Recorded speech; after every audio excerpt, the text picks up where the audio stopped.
салом ва дуруди бепоён ҳамвандон ва гиромиёни меҳрубон.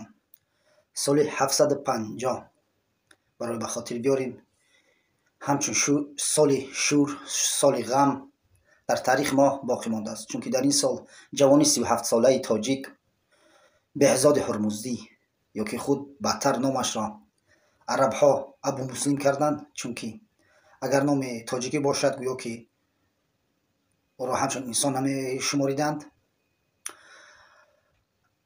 Абу Муслими Хуросонӣ соли 718 дар Марв ба дунё омадааст ва ӯ беадолатӣ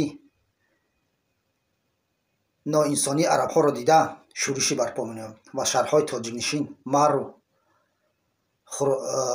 тамоми Хуросонро, Марв, Нишопур, Балх, ҳатто то Бағдод рафт.